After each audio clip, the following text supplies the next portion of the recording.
क्या आपने समय निकाला।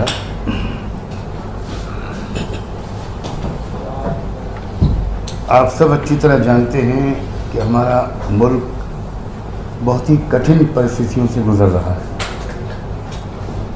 और सबसे बड़ा जो खतरा है वो हमारे मुल्क के दस्तूर को है, संविधान को।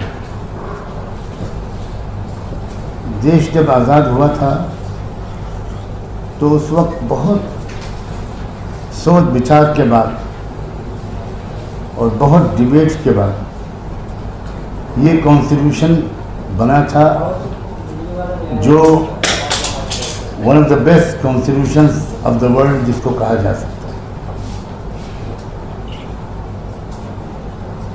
इस संविधान में इस बात की बहुत सिंसियर कोशिश की गई थी कि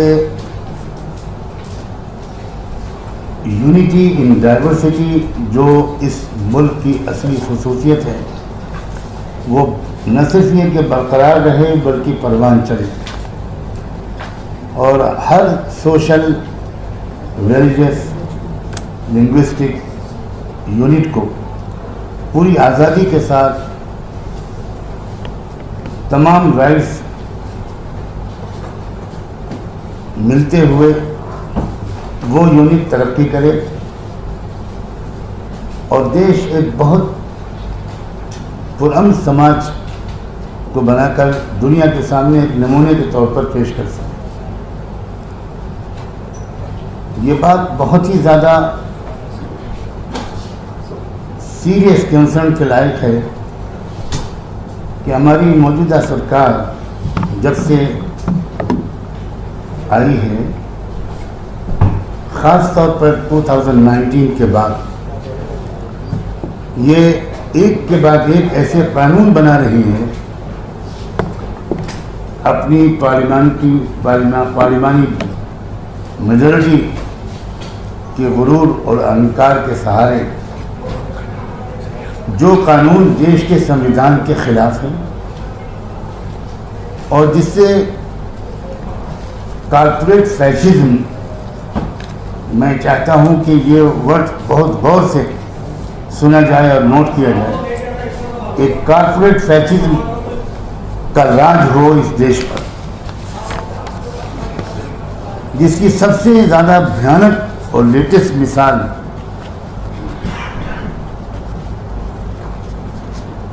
2020-21 में पार्लियामेंट में पास किए गए फार्मर लॉज हैं और लेबर लॉज हैं।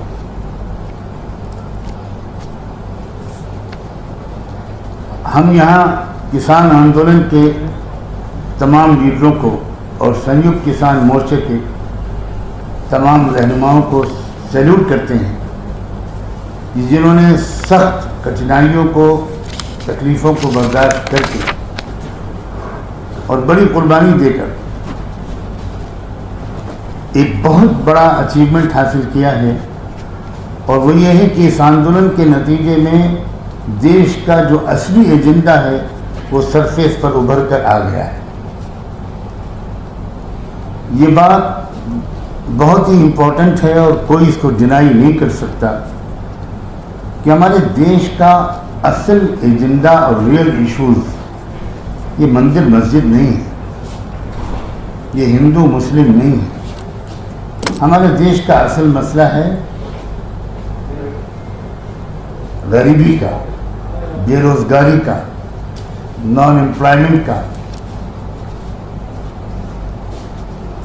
कोई घंटा ऐसा नहीं गुजरता हमारे देश में जिसमें किसी महिला या किसी लड़की को रेप न किया जाता हो, किडनैप न किया जाता हो, इज्जत न लूटी जाती हो। हमारे देश का मसला है महिलाओं की सुरक्षा का, माइनॉरिटीज़ को उनके अधिकारों के मिलने का। हमारे देश का मसला है जस्टिस एंड पीस का, कि सबको इंसाफ मिले, सस्ता इंसाफ मिले, जल्दी इंसाफ मिले। लेकिन इन सब रियल इश्यूज की तरफ से देशवासियों का ध्यान हटाने के लिए, हटाने के मकसद से और कुछ पूंजीपतियों की जेब में पूरे देश का सरमाया डाल देने के नापाक इरादे से ये सरकार हर कुछ दिन के बाद ऐसे मुद्दे उठाती है जिससे देश का ध्यान बढ़ जाए और लोग रियल इश्यूज को एड्रेस करने के बजाय वो आपस में ही लड़ते रहें, उलझे रहें। और जो लोग इस देश को बेच देने का फैसला कर चुके हैं, जो इंडिया फॉर सेल के सबसे बड़े मार्केटिंग एजेंट के तौर पर काम कर रहे हैं, वो अपना काम करते रहें और लोग उलझे रहें दूसरी चीज़ों में। किसान आंदोलन में इसमें कोई शक नहीं कि इतनी कामयाबी हासिल कर ली है कि देश के इंसाफ पसंद लोगों के लिए, जिनकी आज भी मेजॉरिटी है इस देश में, उनका ध्यान असली इश्यूज की तरफ फिर से मुड़ गया है। यही मुल्क की बिगड़ती हुई सूरत हाल थी जिसकी वजह से पिछले साल 2020 फरवरी में इसी दिल्ली में मुख्तलिफ मजहबी समाजी इकाइयों के रहनुमा जमा हुए। क्रिश्चियंस भी थे, सिख भी थे, बुद्धिस्ट भी थे, लिंगायत के रहनुमा भी थे, ओबीसी के रहनुमा भी थे, SC STs के लोग भी थे, माइनॉरिटीज़ के नुमाइंदे भी थे।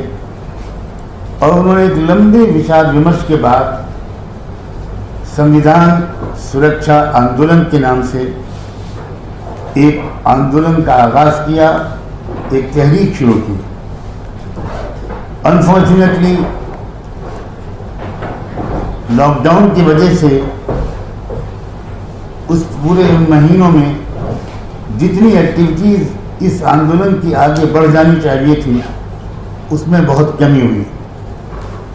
ज़मीन पर बहुत कम कोशिश कर सके हम लोग, लेकिन एक दूसरे से बराबर संपर्क में रहे और बराबर विचार विमर्श करते रहे। जहाँ जिस तरीके से मुमकिन हुआ मजलूमों की मदद करना और मजलूमों को इकट्ठा करने का काम, एक दूसरे की हिम्मत बढ़ाने का काम, एक दूसरे का हौसला बढ़ाने का काम और संविधान की सुरक्षा का सबसे अजीम काम वो अंजाम देने की कोशिश की जाती है।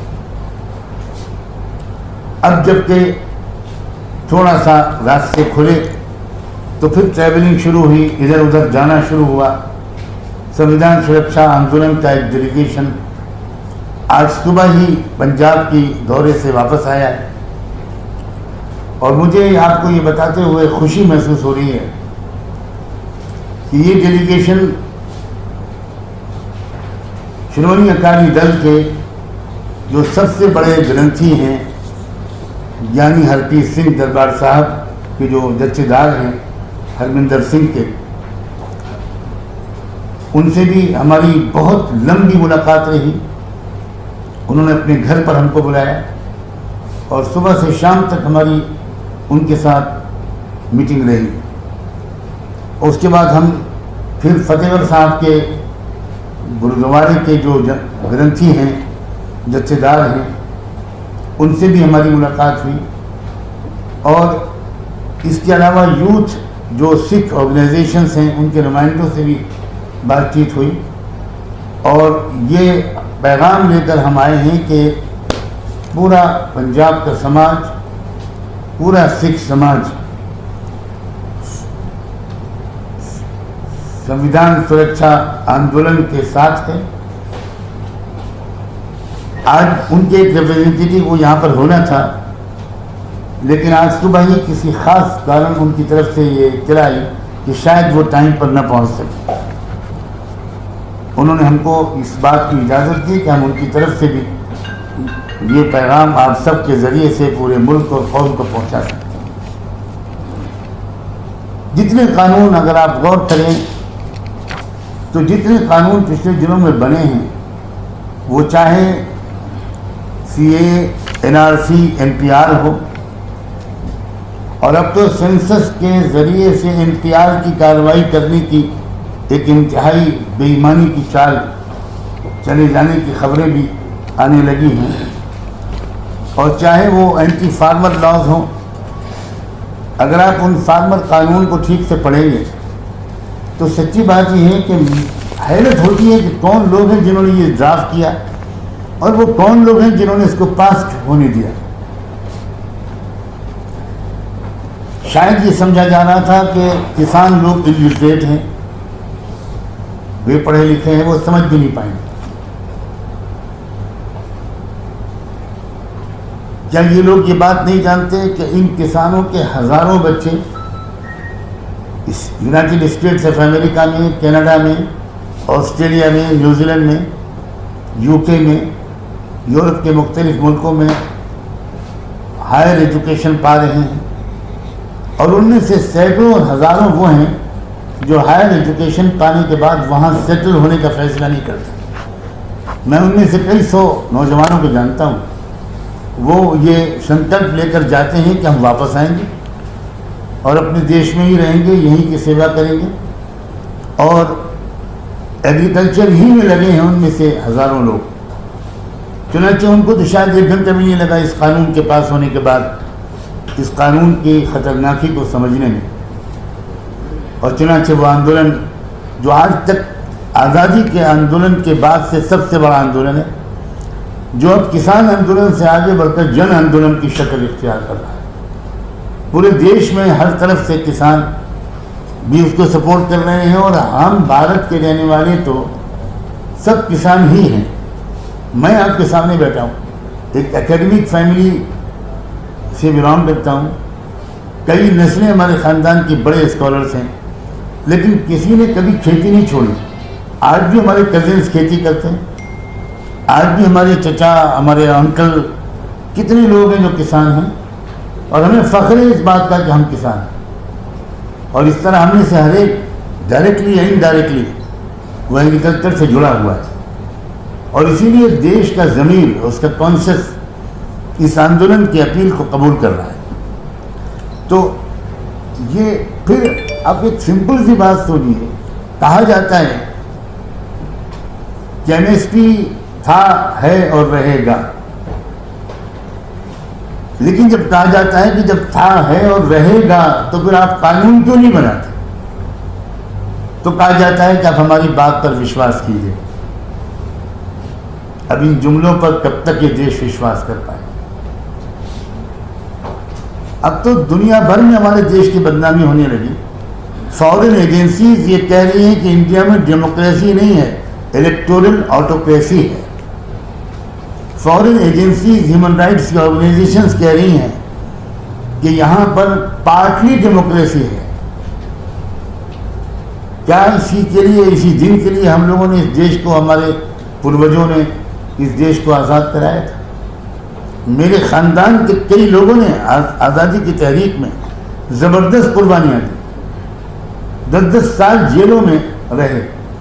कितने लोग हैं जिनको फांसियाँ पे चढ़े। और सिर्फ मेरे ख़ानदान की बात नहीं, यहाँ कौन ऐसा नहीं है जिसका कहीं ना कहीं लिंक जुड़ता है उन लोगों से जिन्होंने इस देश को आज़ाद कराने के लिए ज़बरदस्त कुर्बानियाँ दी। हम आपके माध्यम से ये बात सरकार से साफ लफ्ज़ों में कहना चाहते हैं कि ये न समझा जाए कि जनता बेवकूफ़ है। जनता सब समझ रही है, पब्लिक में अवेयरनेस आ रही है। आज अगर ईवीएम को हटा दिया जाए बीच से, तो मैं तो चैलेंज के अंदाज से कहने को तैयार हूँ कि किसी भी चुनाव में, चाहे वो विधानसभा का चुनाव हो चाहे लोकसभा का, भारतीय जनता पार्टी कभी भी जीत नहीं सकती। आज आप देख लीजिए कि पंजाब से लेकर पश्चिमी उत्तर प्रदेश के जाटों तक वो खुल्ला ये कह रहे हैं कि हमसे बड़ी गलती हुई, बहुत भूल हुई। वो जाट, जो हिंदू जाट थे, जो मुस्लिम जाट थे, जिनके दरमियान एक मिसाली एकता थी। मेरे बड़े भाई चौधरी चरण सिंह के बहुत ही क्लोज फ्रेंड थे, बल्कि एडवाइज़र थे इनफॉर्मली। हम लोग छोटे छोटे थे, हम देखते थे कि चौधरी चरण सिंह जी, वो जब यूपी के चीफ मिनिस्टर थे, उस ज़माने की बात कर रहा हूँ, वो किसी भी दिन सुबह 6 बजे, 6:30 बजे, 7 बजे अर्ली मॉर्निंग भाई साहब के घर पहुँच जाते थे और कहते थे, हफीज़ यार चाय पिलवाओ, मुझे कुछ ज़रूरी बातें करनी है। हमारे भाई साहब ने लिखा है, वो बहुत बड़े उर्दू के जर्नलिस्ट थे। उन्होंने कई जगह लिखा है कि चौधरी चरण सिंह से बढ़कर सेकुलर लीडर मैंने अपनी ज़िंदगी में कभी नहीं देखा। चौधरी चरण सिंह ने जाटों को बिल्कुल एक कर दिया था। अपने अपने धर्मों पर चलते हुए लोग देश की तरक्की में लगे हुए थे, लेकिन कुछ गलती और भूल हुई, कुछ फुसलावे, कुछ बहकावे, कुछ लालच, ये सब कुछ हुआ और जाटों का एक तबके ने कुछ रास्ता बदला और 2013 के वो भयानक राइट्स हुए जो आप सबको अच्छी जानकारी है। हो सकता है आपने बहुत लोगों ने उसको कवर भी किया। अब फिर से एक मरतबा पश्चिमी उत्तर प्रदेश के तमाम जाटों के अंदर अपनी गलती का एहसास जाग गया है और वो सब एक होकर इन कानूनों के खिलाफ लड़ाई लड़ रहे हैं। संविधान सुरक्षा आंदोलन पूरी ताकत के साथ किसान आंदोलन के साथ है और पूरे देश में इसके पैगाम को पहुंचाने के लिए वर्क कर रहा है। जो जितने कानून पास हो रहे हैं, एंटी कन्वर्जन लॉज, आप देखिए ज़रा, हमारा इस संविधान की खूबसूरती थी कि यहाँ कोई भी धर्म अपनाने की आज़ादी थी, बल्कि अपनाने ही नहीं, प्रचार करने की आज़ादी थी। ये आज़ादी थी जो हमारे संविधान ने दी थी। पहले एक एक करके स्टेट्स के अंदर से आज़ादी छीनी गई और अब सेंट्रल लेवल पर, नेशनल लेवल पर इस तरह का कानून बनाया जा रहा है। यूएपीए हो, सेडिशन लॉ हो, मजाक बना दिया गया। सेडिशन लॉ तो ऐसी ऐसी चीज़ों पर लागू किया जा रहा है 124A कि जिस पर सारी दुनिया के कानून को जानने वाले लोग, बल्कि छोटे से स्टूडेंट्स भी, उनको यकीन ही नहीं आता कि क्या सरकार की किसी पॉलिसी और नीति पर आलोचना करना, क्रिटिसाइज करना, क्या ये भी देश के साथ गद्दारी है? सरकार और देश ये अलग अलग चीज़ें हैं। कोई भी सरकार हो सकती है, उसकी किसी भी पॉलिसी से देश के अंदर कोई भी उससे इख्तिलाफ कर सकता है और यही तो लोकतंत्र की खूबसूरती है। लेकिन इस इख्तियार को भी छीना जा रहा है।